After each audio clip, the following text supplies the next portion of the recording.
నిన్న ఐ డ్రీమ్కి ఈ DAV public school పాప వాళ్ళ మదర్ వచ్చారండి. అన్నారు, నేను చిలుకూరు బాలాజీ గారిన రంగరాజన్ గారిని కూడా కలిశానండి, నేను పరిచయం, రేపు వెళ్తున్నాను అంటే నేను అడిగానని ఒక్కసారి అడగండి. మా ఇంట్లో లలితా సహస్రనామాలు జరుగుతాయి, దసరా అమ్మవారి ఉత్సవాలు మేము చేస్తాం, వెంకటేశ్వర స్వామి దానికి వెళ్తాము, చిలుకూరు చిన్నజీవ స్వామిని ఫాలో అవుతాం. నా ఇంట్లో నా పాపకి ఎందుకు ఇలా జరిగింది అని పాపం షీ క్రైడ్ అలాట్ ఎస్టర్డే. అసలు చాలా ఆవిడ బాధని ఎలా నేను ఓదార్చాలో నాకు అర్థం కాల. ఎందుకు మాకే అయింది, ఇంత డివోటీస్గా ఉన్నాం భగవంతుడి టువర్డ్స్ టు గాడ్ అని అంటే ఆవిడకి ఏం చెప్తాను సార్? మీ వంతు మీరు ఏం చెప్తారంటే ఏమంటారు? దీనికి సమాధానం ద్రౌపది ప్రవర్తనలోనే ఉంది సార్.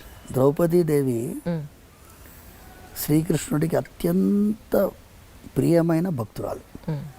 ద్రౌపదికి ఎందుకు వస్త్రాపహరణం జరగాలి? రైట్. ద్రౌపది నిండు సభలో ఎందుకు వస్త్రాపహరణం జరగాలి? ద్రౌపదికి ఎందుకు అరణ్యవాసం? ద్రౌపదీదేవి కీచకుడి బారిన ఎందుకు పడాలి? కీచకుడి బారిన పడింది కాబట్టి కీచకుడు చచ్చాడు. రైట్. ఇప్పుడు ఈ అమ్మాయి వల్ల డిఏవి స్కూలు ఏ స్కూల్ అన్నా కానీ అవును అవును ఆ దుర్మార్గుడు బయట వచ్చాడు. అవును. ఈ అమ్మాయి కనుక ధైర్యం చేయకపోయి ఉంటే, పోనీలేండి మనం స్కూల్ మారదాం అనుకుని ఉంటే అవును వచ్చేదా? ఇంకెంతమంది బలై ఉండేవాళ్ళు. అంటే స్కూల్ యాజమాన్యంలో చాలామందికి తెలుసు ఇలా జరుగుతుందని, అయినా వాళ్ళు గమ్మునున్నారు. చాలామంది పేరెంట్స్ మా అమ్మాయి కూడా చెప్పేదండి ఏడ్చేదండి అని చెప్తున్నారు ఇప్పుడు. కానీ ముందు ఫస్ట్ వచ్చింది ఎవరు? మేము యాక్చువల్గా మీరు ఇంతకుముందు మాట్లాడుతున్నప్పుడు నాతో ఎప్పుడు ఉంటాడు, ఈ ఆడవాళ్ళ విషయంలో జాగ్రత్తలు సమాజానికి నేర్పించాలి, అమ్మాయిల్ని ఆడవాళ్ళని గౌరవించేటట్టుగా మన సమాజం మారాలి, అమ్మాయిల్ని ఆడవాళ్ళని ఒక విధమైన విలాస వస్తువుగా చూడకుండా ఒక పవిత్రమైన భావనతో చూసేటట్టుగా మన వాళ్ళు ఉండాలి. రోజు నాతో ఉంటాడు పవన్ అనేవాడు. వరంగల్ వెళ్తున్నామ్మా మేము 2019 అనుకుంటా. చిన్న అమ్మాయి 9 months అమ్మాయి. చాలా బాధ అయింది తెలుసుకొని మేము వెళ్ళి సమాజం ఫెయిల్ అయింది అని చెప్పడానికి వెళ్ళాం. Imagine 9 month baby. దారుణం. వెళ్తూ ఉన్న దారిలో ఏంటి ఇలా జరుగుతుంది ఎందుకు, దీనికి ఏంటి మనస్సులో ఒక విధమైనటువంటి ఆక్రోషం. స్త్రీగా ఈ దేశంలో పుట్టే వాళ్ళందరూ దురదృష్టవంతుల, వాళ్ళకి సమాజం గుర్తించదా, వాళ్ళకి రెస్పెక్ట్ ఇవ్వదా, వాళ్ళని సంరక్షించాలనే భావన ఉండదా అనే మాటలు మాట్లాడుకుంటూ వెళ్తుంటే, మేము సీతమ్మ తల్లిని రావణాసుడు అపహరించుకొని వెళ్తున్నప్పుడు జటాయు అడ్డుపడుతుంది, పక్షి. రావణాసుడితో భీకరమైన యుద్ధం కిష్కింధాకాండలో వాల్మీకి వర్ణిస్తున్నాడు. రావణాసురుడిని నిజంగా నిశ్చేష్టుని చేస్తుంది జటాయు. అలాంటి రావణాసురుడితో ఓడిపోతామని తెలిసి సీతమ్మ తల్లిని కాపాడాలని చెప్పి జటాయువులాగా ప్రతి ఒక్క మగవాడు ఆ భావన ఎందుకు రాదు, మనం ఒక జటాయు కాన్సెప్ట్ బిల్డప్ చేయాలి స్వామి అని అక్కడ మొదలైంది ఆలోచన. అక్కడే మేము దిశ అయినప్పుడు కూడా మేము వెళ్ళాం. సో మాకేమైందంటే ఒక సైన్యము నిర్మించాలి అంటే ఒక 1000 మందో 2000 మందో 10,000 మందో మన మాటకి గౌరవించే వాళ్ళు కనుక ఉంటే బాగుంటుంది అనే ఆలోచనతో ముందెళ్ళాం. అప్పుడు అదే సమయంలో ఏమైంది అంటే, ఇక్కడ మా ఇంటి చిలుకూరు దగ్గరలోనే ఒక 3 కిలోమీటర్ దూరంలో ఒక అమ్మాయిని కిడ్నాప్ చేస్తున్నాడు ఒక ఆయన. స్కూటర్లో కాళ్ళ నడుమ పెట్టుకున్నాడు, వెళ్తున్నాడు. అమ్మాయి అరుస్తుంది, అంతమంది చూస్తున్నారు. కానీ ఒకడు అడ్డుపడ్డాడు. అడ్డుపడి క్యూ రోరీ లడికి అన్నాడు. నేను మరి గరికి లడికి కుछ పసంద్ नहीं उसको అంటే ఆ అమ్మాయిని అడిగాడు, కోనే ఏ తుమ్ కోనే అంటే మేరకు नहीं मालूम ఈ అంకుల్ కోనే అంటుంది ఆ అమ్మాయి. ఓహో. 2 లంకాయలు వచ్చి వెంటనే పోలీస్ పెట్రోల్ వెహికల్కి ఫోన్ చేస్తే వాళ్ళు వచ్చి ఇంట్రాగేట్ చేస్తే వాడు ఈ అమ్మాయిని ఎత్తుకుపోతున్నాడు. వాడు బెడ్షీట్లు అన్నీ ఉన్నాయి డిక్కీలో. Oh my God, my God. So వాడు కాపాడాడు. వాడు ఫస్ట్ జటాయు లాంటి వాడు. కరెక్ట్. ఇలాంటి వాడు జటాయు లాంటి వాడు మనకి సమాజంలో కొన్ని వేల మంది ఉంటే ఏం పర్వాలేదమ్మా, మీరు చేయాల్సిన అవసరం లేదు. మీరు మొబైల్ నెంబర్స్ ఉన్నాయి కదా, police vehicle, petrol vehicle. Suppose లేడీస్కి, అమ్మాయిల కాలేజ్ దగ్గర ఈవ్టీజింగ్ అవుతుంది, ఫలానా కాలేజ్ దగ్గర ఈవ్టీజింగ్ అవుతుంది, వై డోంట్ యూ కమ్ అని చెప్తే వాళ్ళు వస్తారు. వాళ్ళు ఉండేది అందుకే కదా, ఇన్ఫర్మేషన్ ఇచ్చేది అవకాశం మనకు ఉన్నప్పుడు అది కూడా జటాయు యొక్క పద్ధతియే కదా అని ప్రమోట్ చేస్తున్నాం. వీళ్ళని పిలిపించింది ఎందుకు అంటే, మాకు ఒక విధంగా వీళ్ళు ధైర్యం చేశారు. కానీ ఆ అమ్మాయి తల్లి తండ్రి ఒక విధంగా ఫ్రస్ట్రేటెడ్గా ఉన్నారు, నిర్వేదం, మీరు చెప్పినట్టుగా నిర్వేదంతో ఉన్నారు. వాళ్ళకి ధైర్యం చెప్పాలని పిలిపించాం. మాకే ఎందుకు జరుగుతుంది అని వాళ్ళు అడిగారు కదా. మీకు జరిగింది ఆ వెంకటేశ్వర స్వామి వారు మీకు ధైర్యం ఇస్తారు, భయం లేదు. జరిగింది ఒక యాక్సిడెంట్, ఒక లారీ వచ్చి గుద్దింది అనుకోండి, ఆ లారీ గుద్దిన వల్ల మనం జీవితం అయిపోతుంది కదమ్మా. బతికిపోయింది అమ్మాయి, కాపాడబడింది. ఇప్పటి నుంచి కొత్త జీవితం ప్రారంభించి జాగ్రత్తగా సంరక్షించుకొని సమాజానికి కూడా ఒక మెసేజ్ ఇవ్వాలని వాళ్ళని పిలిపించడం జరిగింది. అవును సార్. మూడవది ఏమి ఆలోచన ఉండింది అంటే, ఈ దేశంలో చట్టాలు బోలెడన్ని ఉన్నాయి, కానీ అన్నిటికీ కూడా పోలీస్ యంత్రాంగమే ఇంప్లిమెంట్ చేయాలి, జ్యుడిషియరీయే పనిష్మెంట్ ఇవ్వాలి. కానీ ప్రివెంటివ్ మెకానిజం లేదు. There is a need for a preventive mechanism. Correct. Preventive mechanism ఎలా వస్తుంది? చిన్నపిల్లల్ని హ్యాండిల్ చేసేవాళ్ళు, స్కూల్స్ కానీ కాలేజెస్ కానీ, టీనేజర్స్ని, వల్నరబుల్ సెక్షన్ వీళ్ళు, వాళ్ళకి తెలియదు ఏం జరుగుతుందనే తెలియనటువంటి ఆ సమాజంలో మనం ఒక సిస్టమ్ ఇన్ ప్లేస్ ఉండాలి. యూకేలో స్టాట్యూటరీ ప్రొటెక్షన్ అంది, statutory protection against abuse of the girl child. దాదాపు 193 pages document. Okay. Statutory provisions మన దేశంలో ఎందుకు పెట్టలేమమ్మా? ఇప్పుడు కాలేజెస్లో, స్కూల్స్లో there is a need. Actually మీరు ఫీజుకి ఏం తక్కువ లేదు కదా. అవును సార్, లక్షల్లోనే ఉంది. మీరు ఏసీ రూమ్ పెట్టారు కదా. అవును, మీరు ఏసీ రూమ్ పెట్టారు, మీరు వాతావరణం చల్లగా ఉంచాలని చూస్తున్నారు. నేను సురక్షితమైన వాతావరణం పెట్టాలని నేను అంటున్నాను. అవును. You add one more standard where there is going to be a counsellor and there is going to be an audit. ఈ స్కూల్లో ఎలా ఉంది, ఈ వాతావరణం ఎలా ఉంది, పేరెంట్సే ఉండాలి అందులో. అవును సార్. బయట వాళ్ళు ఉండకూడదు. మీ పేరెంట్స్లోంచి మీరు ఆడిట్ మెంబర్స్ పెట్టుకోండి, ఒక 10 మెంబర్ కమిటీయో 11 మెంబర్ కమిటీయో పెట్టుకొని వాళ్ళు every year they have to audit how the school is doing in the name of protection of the girl child or boys. ఇప్పుడు మగపిల్లలకు కూడా అవకాశం ఉంది చాలా. అవును సార్. వేధించే వాళ్ళు ఉన్నారు, అబ్సల్యూట్లీ భయంకరంగా వేధించే వాళ్ళు ఉన్నారు. ఎందుకంటే వాళ్ళకు ఆడలేదు మగాలేదు తేడా. వరల్డ్ వైడ్ ట్రెండ్ పోయిందమ్మా, భయంకరంగా ఉంది. సమాజంలో మంచి చెప్పే వాళ్ళకి ఇవాళ రోజు చాలా పర్సంటేజ్ తగ్గిపోయింది, వాళ్ళ పర్సంటేజ్. నిన్న అమావాస్య రోజు ఎక్కడో క్షుద్ర పూజలు జరిగి శ్మశానంలో ఒక అబ్బాయిని 22 ఏళ్ళు 23 ఏళ్ళు ఉన్నట, కుకట్పల్లి శ్మశానంలో అబ్బాయిని చంపేసి అక్కడే కాల్ చేశారు వాళ్ళు. పక్కన ఆ క్షుద్ర పూజకు సంబంధించిన వస్తు సామాగ్రి అంతా అక్కడే ఉందిట. సో అబ్బాయికి కూడా సెక్యూరిటీ లేదని అనిపించింది నాకు. ఒక్కొక్క రకంగా ఒక్కొక్కళ్ళకి అదే ఈ ప్రాబ్లం ఏంటంటే అమ్మా, సమాజంలో దిగజారుడుతనం పెరుగుతుంది. దిగజారుడుతనం పెరుగుతున్నప్పుడు సమాజంలో మంచి మార్గం చెప్పడానికి చాలామంది ప్రయత్నిస్తున్నాం, కానీ మా పర్సంటేజ్ చాలా తక్కువ. మీలాంటి వాళ్ళు ఇది తీసుకువెళ్తున్నారు, దీనివల్ల కొంచెమన్నా ప్రయోజనం వస్తుందని మేము ఆలోచిస్తున్నాం. అవును సార్, అవును సార్. సార్ ఈ మధ్య నేను కంచి వెళ్ళాను. అక్కడ అమ్మవారికి కొన్ని పూజలు అవి జరుగుతున్నాయి, దాని కవరేజ్ కోసం వెళ్ళాం. ఎక్కడెక్కడి నుంచో కొన్ని వందలాది మంది పురోహితులు వచ్చారు, అందరూ యంగ్స్టర్స్. నేను అన్నాను సరదాగా, ఏమండి మీకు పెళ్ళి అయిందా అని అడిగాను. మమ్మల్ని ఎవరు చేసుకుంటున్నారండి, పురోహితులను ఎవరు చేసుకోవడానికి అమ్మాయిలు ముందు రావట్లేదు, దీని మీద మనం ఒక టాక్ చేయాలండి అన్నారు. They are from Guntur actually. తప్పకుండానండి, నేను ముందైతే ఈ ఇంటర్వ్యూ చేస్తాను, అప్పుడు అడుగుతాను స్వామిని, అడిగిన తర్వాత అప్పుడు మీ దగ్గరికి వస్తాను తప్పకుండానే. నిజానికి అమ్మాయిలు పురోహితుల్ని పెళ్లి చేసుకోవడానికి అంటే ఈ మడి ఆచారాలకి, ఆచార వ్యవహారాలకి భయపడిపోతున్నారా, లేకపోతే ఈ లైఫ్ వద్దనుకుంటున్నారా, మోడర్న్గానే ఉండాలనుకుంటున్నారా? మీరు ఎలాంటి యూత్ని చూస్తున్నారు సార్? యాక్చువల్లీ నిజంగా ఇబ్బంది అవుతుందంటారా ఇది దిల్ సే విత్ అంజలి, దిల్ సే విత్ రంగరాజన్. చాలా నిజంగానమ్మా, యు ఆర్ టచ్ ది.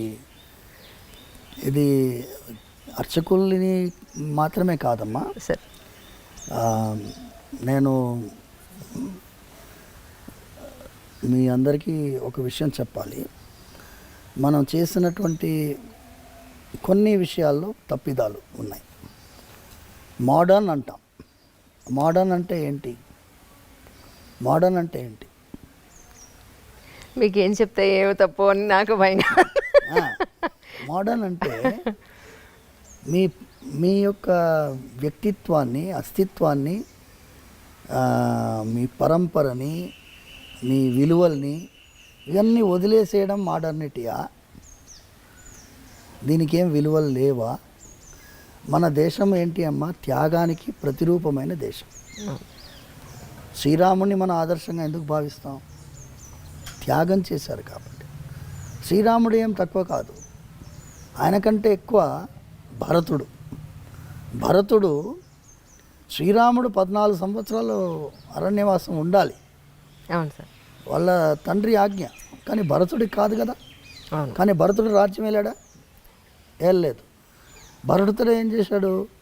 భరతుడు 14 సంవత్సరాలు శ్రీరాముడు ఎలా నార వస్త్రాలు ధరించారు, ఎలా జటాజూటుడుగా ఉండినాడు, ఆయన నందిగ్రామంలో ఉన్నాడు. సింహాసనం కూడా ఎక్కలేదు. శ్రీరాముల వారి పాదుకల్ని సింహాసనం పైన పెట్టి 14 సంవత్సరాలు పాదుకా రాజ్యం ఉండింది. ఆయన కంటే గొప్పవాడు శత్రుఘ్నుడు. ఓకే. చాలామంది శత్రుఘ్నుడి యొక్క పాత్ర తెలియదు. లక్ష్మణుడికి సొంత తమ్ముడు శత్రుఘ్నుడు. నేను చిలుకూరులో అడుగుతూనే ఉంటాను, లక్ష్మణుడు తల్లి పేరు ఏంటి అని అడిగితే, ఒకసారి ఇలా భక్తులు ఎంత విలువలు తెలుసుకుంటున్నారు చిన్నపిల్లలు అని తెలిస్తే జనరల్ క్వశ్చన్స్ ఉంటాయి. ఇప్పుడు ప్రదక్షిణాలు స్టార్ట్ అయిన తర్వాత మళ్ళీ స్టార్ట్ అవుతుంది వైవా. ఒక పిల్లవాడిని అడిగితే వాడు అనుష్క అని చెప్పాడు. అంటే లక్ష్మణుడు తల్లి పేరు తెలియనటువంటి సమాజం మనం తయారు చేస్తాం. అవును. శ్రీరాముడితో లక్ష్మణుడు వెళ్ళాడు, భరతుడితో శత్రుఘ్నుడు ఉన్నాడు. ఇద్దరికి తల్లి సుమిత్రాదేవి. శత్రుఘ్నుడు ఏం చేశాడు? శ్రీరాముడికి సేవ చేసేటటువంటి భరతుడికి సేవ చేశాడు. ఆ సేవ చేసేటటువంటి ఒక గుణం ఉంది చూసారమ్మా, ఇది మన భారతదేశంలో ముఖ్యమైనటువంటి గుణం. ఈ గుణము ఇప్పుడు భార్యని సేవకురాలని కాకుండా శత్రుఘ్నుడి పాత్రలో గుర్తిస్తున్నాం మనం. ఇప్పుడు ఫెమినిజం వాళ్ళందరూ ఏమిటో, మేము సేవకులం కాదు, మేము ఈక్వల్ కదా. మీరు ధర్మశాస్త్రంలో ఉండే విలువలు చూడండి, ఆడవాళ్ళకి ఎంత విలువ ఇస్తుంది. ఒక చిన్న ఫార్ములా మీకు ఇచ్చి, ఈ టాపిక్ ఏంటి అంటే, సేవాభావంతో ఆడవాళ్ళు వ్యవహరిస్తుండేవాళ్ళు ఇంకా కూడా ఉన్నారమ్మా. వేద విద్యార్థిని పెళ్లి చేసుకోవాలనే అమ్మాయిలు ఉన్నారు. పర్సంటేజ్ తగ్గింది. మీరు చెప్పినట్టుగా this drastic reduction in the percentage. Engineering చదివినా, డాక్టరేట్ చేసినా కూడా కొంతమంది అమ్మాయిలు మేము వేదాధ్యయనం చేసిన వాళ్ళని పెళ్లి చేసుకోవాలని కొంతమంది ఉన్నారు ఇంకా. బట్ పర్సంటేజ్ తగ్గింది. నేను ఏంటి, ధర్మశాస్త్రంలో ఆడవాళ్ళకి పాత్ర చెప్పబడింది.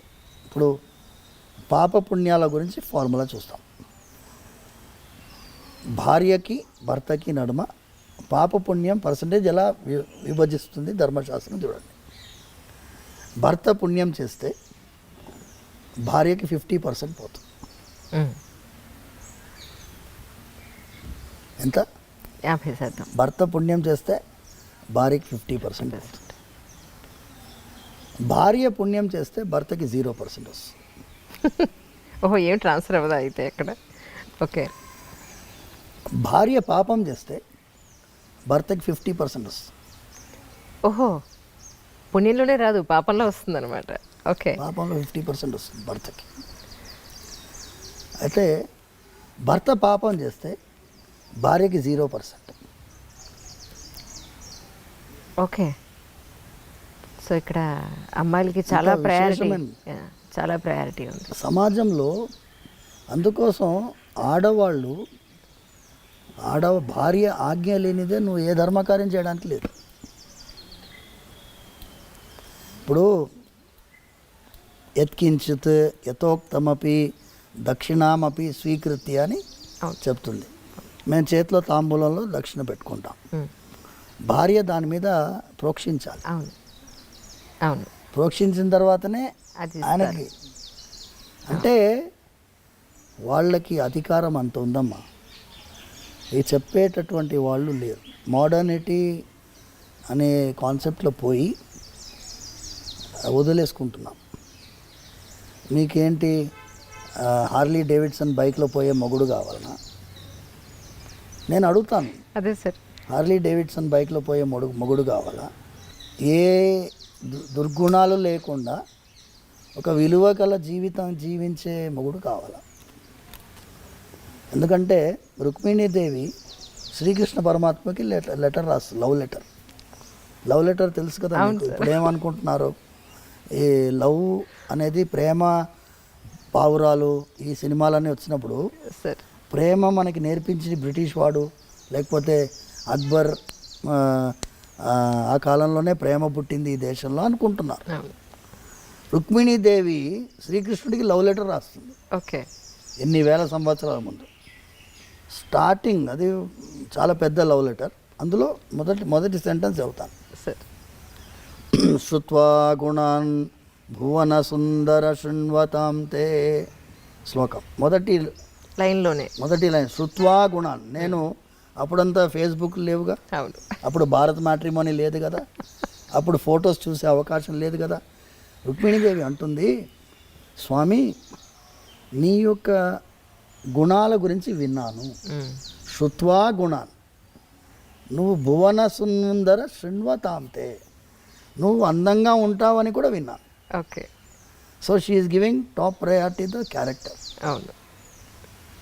ఇక్కడ నేను వివాహాని కోసము చాలాసార్లు కొంతమంది జిజ్ఞాసతో వస్తారు.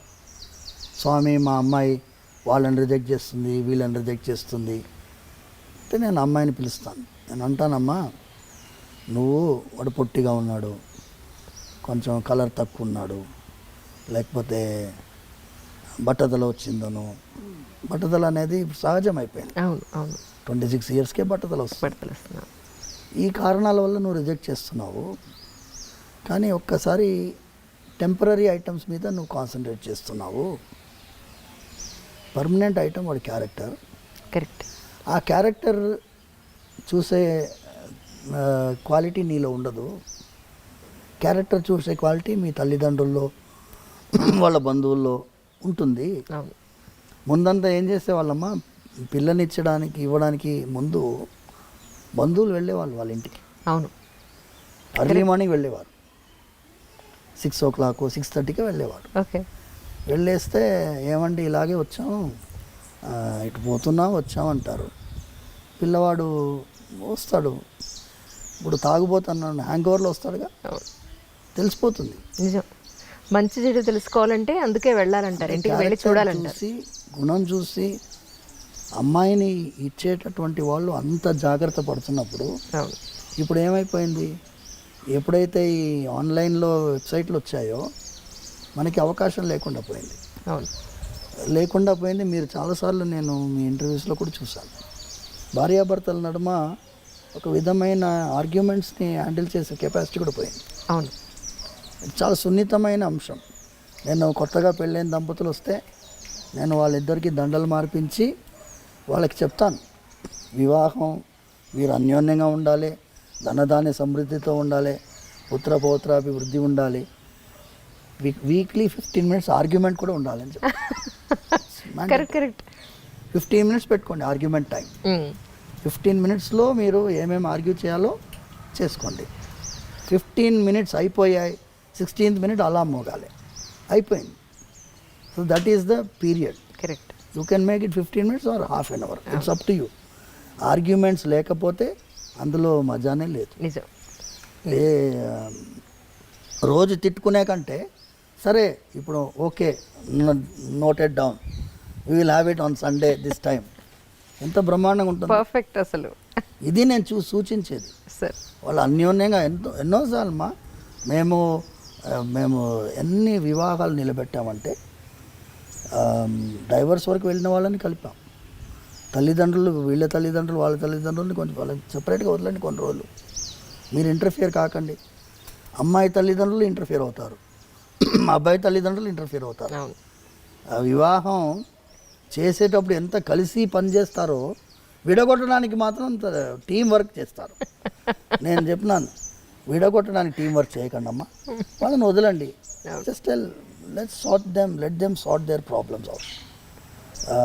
చాలా సినిమాల్లో ఏమవుతుంది, వివాహం ఈజ్ ద ఎండ్ అని వేస్తారు, అక్కడే బిగినింగ్. అవును, అప్పుడే మొదలు స్టార్ట్ చేయడమే.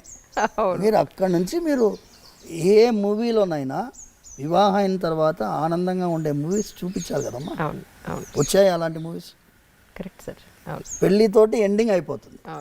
రామాయణంలో సీతా కళ్యాణంతో ఎండ్ అయిపోయింది అనుకో, రామాయణంలో ఏముంది? ఏమీ లేదు. అందుకోసం మేము ఈ త్రూ యూ దిల్సేలో ఇది చేయాలి. అవును సార్. ఇది చాలామంది మీరు సైకియాట్రిస్ట్ తోటి, కౌన్సిలర్స్ తోటి మీరు చేశారు. అవును సార్. ఇది వాళ్ళ ప్రాబ్లం, కూర్చొని మాట్లాడుకోరు. ఏమి వీక్నెస్లు, ఏం ప్రాబ్లమ్స్ అర్థం చేసుకునే అవకాశం ఎవరిస్తున్నారు? వెంటనే థర్డ్ పార్టీ వస్తాడు, లాయర్ వస్తాడు, మీరు ఇట్లా రాయండి, ఇట్లా రాస్తే తొందరగా డైవర్స్ వస్తారు. Will you not give them some time to settle their matter difficulties? True. Actually నేను ఫుల్ ఫ్లెడ్జ్డ్గా ఒక ఎంట్రీ తీసుకోవాలి అని మెంటల్గా చాలా ప్రిపేర్ అయ్యి వస్తే సార్ నాకు 1 hour టైం ఇచ్చారు. అంటే ఆయన ఆబ్లిగేషన్స్ సోమవారం ఉన్నాయి, డౌట్ లేదు అందులో. నాన్నగారికి ఇప్పుడు 1 o'clockకి అన్నం పెట్టాలని చెప్పారు. నాకు టైం వేసి ఇంకొక 10 నిమిషాలు ఉంది సార్. అంటే మీ జర్నీ వెళ్ళి నాన్నగారు కొట్టించడానికి 10 నిమిషాలు టైం పడుతుందని అనుకుంటున్నాను. సో ఏం చేద్దాం, వెయిట్ సాయంత్రం వరకు వెయిట్ చేయమన్నా వెయిట్ చేస్తాం. మీరు మధ్యలో కాసేపు రెస్ట్ తీసుకుని భోజనం చేసి సాయంత్రం చేద్దామంటే పెట్టుకుందాం అంటారా? ఫ్రెష్గా మళ్ళీ పెట్టుకుందాం. సరే, సిలబస్ ఇచ్చేసేయి. ఎందుకంటే ఒక్కొక్క టాపిక్ తల్లి మీది ఎలా ఉంది అంటే సార్, మీ క్వశ్చన్స్ కూడా వైడ్ స్పెక్ట్రమ్. అవును sir. See your leading question, Anjali interviews ఎందుకు చాలామంది చూస్తారు అంటే యాంకర్ ఎలా ఉండాలో అలా ఉంది. యాంకర్ అంటే లోపల దిగి పట్టేస్తుంది అంతే, దాని తర్వాత మా ఫ్రీడమ్ ఇస్తారు. లేదండి అంతకంటే వాళ్ళు మాట్లాడివ్వకుండా ఇంటర్వ్యూ చేసే వాళ్ళు ఉన్నారు.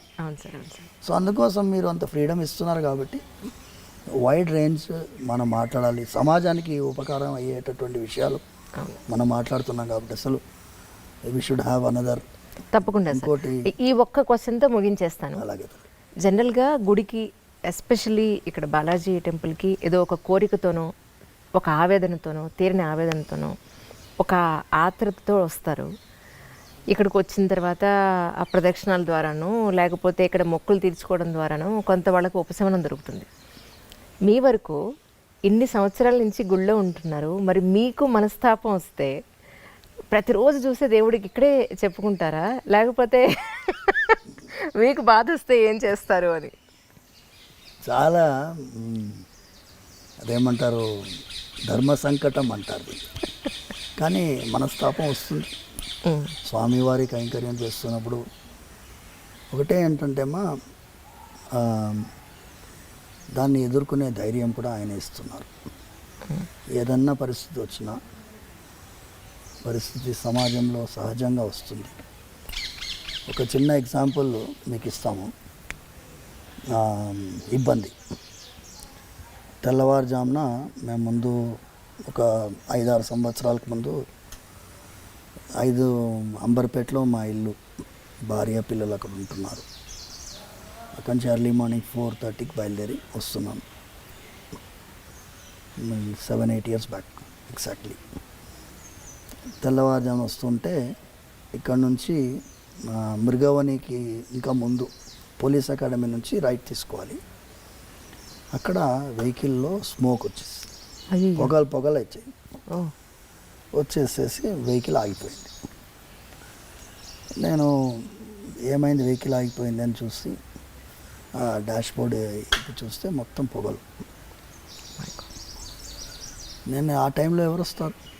ఇమాజిన్ 4:45. చాలా కష్టం. ఇప్పుడు ఏంటి, నేనే మీ స్వామివారి కైంకర్యానికి బయలుదేరాను. అప్పుడు ఈ ఓలాలు ఓబెర్లు లేవు. అయితే స్వామి ఇంకా మీ అభిషేకానికి మేము రావాలి శుక్రవారం. అయితే 10 minutesలో ఒక ఆయన 2-wheelerలో పోతున్నాడు. వచ్చి ఆపాడు. ఆపి ఏమైంది అని అడుగుతున్నాడు. నాన్న ఈ వెహికల్లో పొగలు వచ్చినాయి బాబు. అలాగా, టూల్ కిట్ ఉందా బండిలో అన్నాడు. తప్పకుండా ఉంది వెనకాల. ఆయన అదన్ బాగానే తిప్పాడు. వెనకాల టూల్ కిట్ ఓపెన్ చేశాడు. ఓపెన్ చేసి ఏమన్నాడంటే బ్యాటరీ వైర్ కాలిపోయింది. ఓహో. మీకు ఇప్పుడు బ్యాటరీ వైర్ దొరకదు. అది ఎలా చెప్తున్నావు అంటే, నేను మెకానిక్ అండి, మా అత్తగారింటికి పోతున్నాను. మా అత్తగారి ఇల్లు వికారాబాద్ యువతల, 2-wheelerలో ఎర్లీ మార్నింగ్ పోతున్నాను. నేను స్పీకర్ వైర్స్ కట్ చేసి జాయిన్ చేస్తాను, కానీ ఇది చాలా దూరం పోదు, ఈ హై యాంపీరేజ్ ఉంటుంది కాబట్టి ఇక్కడి నుంచి పోతుంది. మళ్ళీ మీరు రంగారోజ్ మెకానిక్ దగ్గర పోయి చేసేసుకోండి అన్నాడు. చేసేసాడు. అయితే మెయిన్ ఐటమ్ ఏంటంటమ్మా, ఇది స్వామివారి కార్యమని భావించి ఆయన అనుకున్నాడు కాబట్టి ఆయన పైన భారం వేస్తే ఆయన ఎవరినో ఏర్పాటు చేస్తాడు. ఆ మెకానిక్ ఆ టైంలో రావడం ఏంటి, మేము ఆ టైంలో ఆయన ఆపడం ఏంటి? అవును, జనగా రోడ్డు మీద ఏదైనా అవసరం ఉందన్నా మేము నిలబడున్నాం, కారు బయట నిలబడున్నాం, ఆయన ఆపాడు, ఆయనే చూశాడు, జాయిన్ చేశాడు, వెళ్ళిపోయాడు, రూపాయి తీసుకోలేదు. అంటే స్వామివారు మనందరినీ కూడా ఏమంటేమా, మేము చాలాసార్లు స్వామివారి ఆరాధన అయిన తర్వాత ఆయనకి ప్రతిరోజు క్షమాపణ చెప్తాం. స్వామి, మంత్రహీనం క్రియాహీనం భక్తిహీనం యదర్చనం తత్సర్వం క్షమ్యతాం దేవ దీనం మాం ఆత్మసాత్ కురు. నేను దీనుణ్ణి, మంత్రలోపం ఉండొచ్చు, తంత్రలోపం ఉండొచ్చు, భక్తిలోపం ఉండొచ్చు, వేరే ఏదో ఉండొచ్చు. మీరు చిన్న పిల్లవాడిని ఎలా క్షమిస్తారో అలా నన్ను భావించి క్షమించాలి. సో స్వామివారి దగ్గర ఆ అఫెక్షన్ తోటి, ఆ ఫీలింగ్ తోటి చేస్తే ఆయనతోటి నివేదించుకుంటాం. మా మనసులో మాటలు ఆయనకు తెలియకుండా ఉంటాయమ్మా. ఏం చేస్తున్నామయ్యా ఇది అనే ఫీలింగ్ ఎప్పుడు రాలేదు నాకు. ఇప్పుడు 22 years అయిపోయింది స్వామివారి సేవలో ప్రత్యక్షంగా రావడం. ఇంతవరకు నాకు ఎప్పుడూ కూడా అయ్యో ఇది ఏం రా దౌర్భాగ్యమైన పరిస్థితి అనే ఫీలింగ్ అయితే రాలేదు. కానీ మీరు చెప్పినట్టుగా ఈ చిన్న చిన్న ఇబ్బందులు జరుగుతాయి, పెద్ద ఇబ్బందులు కూడా జరుగుతాయి. పెద్ద ఇబ్బందులు జరిగినప్పుడు మళ్ళీ ఆయన దగ్గరే వేడుకుంటాం. దీనికి మీరే సమాధానం వెతకాలి, మీరే సంతోషంగా మీరు. ఎందుకంటే మేము దేవాదాయ చట్టాన్ని ఎదిరించి పోరాడినటువంటి దేవాలయం చిలుకూరు బాలాజీ టెంపుల్. అవును, స్వామివారు ఇప్పుడు మీరు అడిగారు చూడండి, అర్చకులకి ఎందుకు అమ్మాయిలను ఇవ్వడం లేదు అంటే, ఒక త్రిశంకు స్వర్గంలో అర్చకుడి వ్యవస్థని తీసుకొచ్చినటువంటిది ఈ చట్టాలు. వాటికి అర్థం కాదు, చట్టసభలకు అర్థం కావు, న్యాయస్థానాలకు అర్థం కావు. So it is purely devotion and spirit of devotion. భక్తి అందరికీ అర్థం కాదు. వాళ్ళు ఏమనుకుంటారు, జీతం కోసం అర్చకుడు పనిచేయటం, జీతం కోసం చేయడమే లేదు. ఇందులో ఎంత త్యాగం ఉంది చేసేవాడికి తెలుస్తుంది. ఎంత త్యాగం ఉంది అంటే, వాళ్ళు మీరు చెప్పారు చూడండి, మోడర్న్గా ఉండాలనుకుంటారు అమ్మాయిలు, ఆడవాళ్ళకి ఈ త్యాగ బుద్ధి అనేది ఉండడం అనేది కష్టం. మడి ఆచారాలు అంటే అసహ్యము చాలామందిలో ఉండొచ్చు కాక, కానీ ఒక్కసారి వాళ్ళకి అర్థం చేసుకుంటే స్వామి వారికి నచ్చినటువంటి పద్ధతిలో మనం ఉంటే అంతకంటే గొప్ప సేవ ఏముంటుందమ్మా. అవును సార్, అది నిజం. ప్రేక్షకులకి మధ్యలో ఇది అంతరాయం అనమాట. సో ఈ ఫస్ట్ ఎపిసోడ్ తర్వాత మిగతా ఎన్ని ఎపిసోడ్లకి మేము ఇక్కడ చిలుకూరు రావాలో అని అనుకుంటూ ఉన్నాను. నాన్నగారికి అన్నం పెట్టే టైం అయింది సార్. అవునమ్మా. దయించి కానివ్వండి. అయితే మేము మళ్ళీ మీ దర్శనం చేసుకుంటాం. తప్పకుండా. తప్పకుండా ఈ ఎపిసోడ్ మళ్ళీ కంటిన్యూ అవుతుంది. కంటిన్యూ చేద్దాం. మీరు ఎప్పుడు ఫ్రీగా ఉన్నారో చెప్తే ఆ రోజు తప్పకుండా పెట్టుకుంటాం తప్పకుండా అమ్మా. సార్. Thank you sir. నమస్కారం.